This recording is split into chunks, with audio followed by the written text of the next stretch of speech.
If this happened to you, would you be able to get out alive? Drivers lose control and end up in retention ponds quite frequently in Central Florida. Yeah, West 2's Meredith McDonough spent some time with rescuers and got critical information and some tools and information about these that all of us should know. The water is cloudy. The conditions are challenging. Yet the mission is crucial and life-saving. Probably about 75 feet that way and about 20 feet below the water. The Orange County Fire Rescue Dive Team responds to 2 to 3 underwater vehicle calls a month. They never know what lies beneath the water. During this training exercise at Lake Conway, their team will navigate a chain link fence, a shopping cart, and debris. Their mission, save the mannequins. Not only are you worried about getting somebody out of a vehicle, but you're worried about what's down there. Is there something that's going to snag me and entangle me? Is there wildlife down there that I'm going to have to contend with? Am I even going to be able to see down there? Most of the time we're working in zero visibility conditions and it's all by feel. Lieutenant Brandon Allen has been with the Orange County Fire Rescue Department for 22 years. He's one of the founding members of the Rescue Dive Team.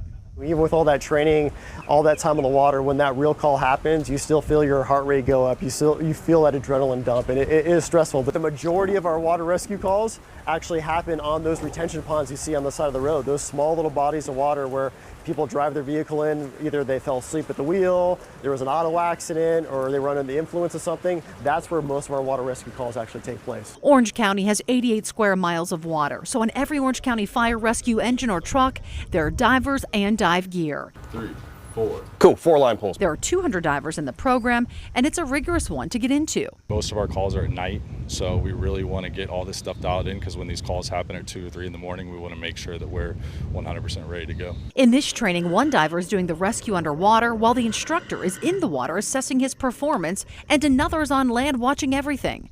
The rope is their tagline. It allows the team to always know where the diver is and serves as their communication line. In this case, someone is in the car and a toddler was ejected. So we want to make sure that our divers are doing thorough searches, and when that diver comes out of the water and says this car is clear, the scene is clear, we know that we've gotten everybody out of the water. We're not leaving anybody behind. We even did a demonstration with Lieutenant Allen that could save a life. What do I do if I end up going into this water for whatever reason? Okay, so first thing you want to do is, the craziest sound is remain calm. Now, if it's very stressful, and the calmer you are, the more clear you're going to be able to think and go through this process. Then unbuckle your seatbelt and get everyone to the front with you. When ready, wind down the window. The electrical system may still work. If not, you need this. What should we have in our vehicle to keep you safe?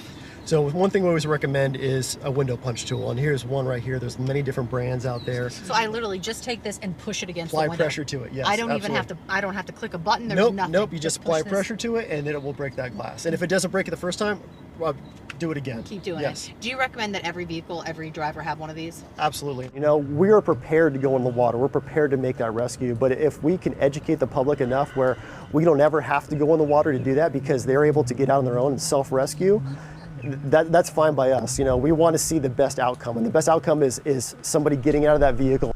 Meredith McDonough, West 2 News. All right, window punch tools can be found at many hardware stores or even on Amazon. I've had one for years in my car. Well, and you know, this is one version of it, a little longer because it has the punch tools up here and then it's got a blade down here to cut the seat belt right there. Very useful tool, obviously. It's kind of sharp out here on the edges as well. You know what's funny is ever since I started driving and since before then, my abuelo, Papa Año, he was very much a car guy, and he had a box in the back of his car with all kinds of things, including a jug of water, a blanket and whatnot, just in case. And I kind of got that from him because I keep almost a lot of things in my car just in case.